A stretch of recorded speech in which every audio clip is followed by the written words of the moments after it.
komunikime jo edhe me PDK-n, por edhe me parti tjera në Prishtinë, na janë ofruar, ka mbështetje prej partive tjera për kandidatin tonë për Parim Rama. Për shembull, AK veç se është edhe në qeverisje aktualisht, sa flasim ne, AK ka drejtorët në administratën e Madje ashtu që AK janë në garandi i pari ka dhënë votë për Parim Rama. Po na ofrohet mbështetje nga të gjitha anët dhe jemi të bindur fitoren në Prishtinë, të bindur. Të bindur, a? Absolutisht. Me diferencë. Çka nëse s'ndodh? S'ka asë një gjas realis që mos me ndodhë fitoria në Prishtinë. Okej, vetëm pak, reagime këtu. Blerim Gashin po e nisim. E para nuk mirëmbrëma Zoti Zogaj. Përshëndes.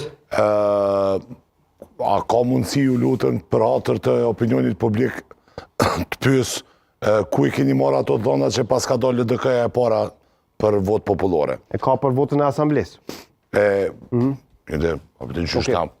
Vota për ansamblis për në atër s'po bëjna balotash heq. A konsideroni që në gjysë lojës? Sepse kjo është minimalisht me thonë e pasakt. E dyta, ju keni të drejtën legjitime, që mos të komentoj, keni të drejtën legjitime të kërkoni edhe bugjet ri, edhe qeveri të re, edhe zgjedhje të reja.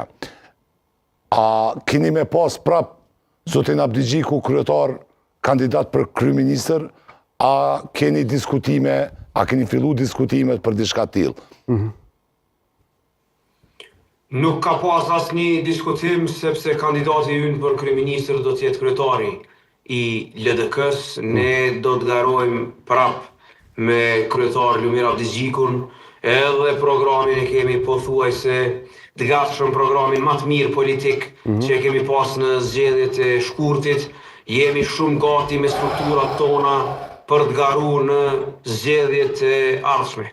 Dhe tani konsideroj, më lejoni ta them edhe këtë, konsideroj që dhe qytetarët e Republikës kanë reflektu dhe kanë pa se çfarë ka ndodhur në vitin 2025 në vendin tonë.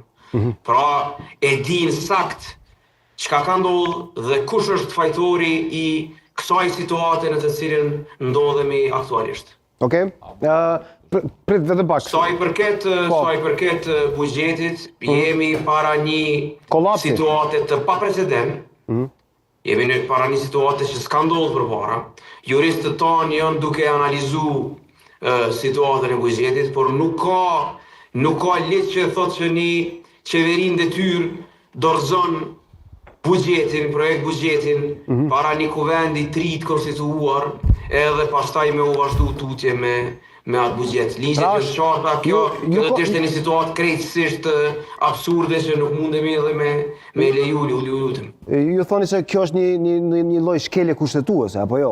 Absolutisht, sepse ka një rend kushtetues. Po, okay. Pra, konstituohet kuvendi, votohet qeveria, pastaj dorëzohet buxheti, krijohet komisione.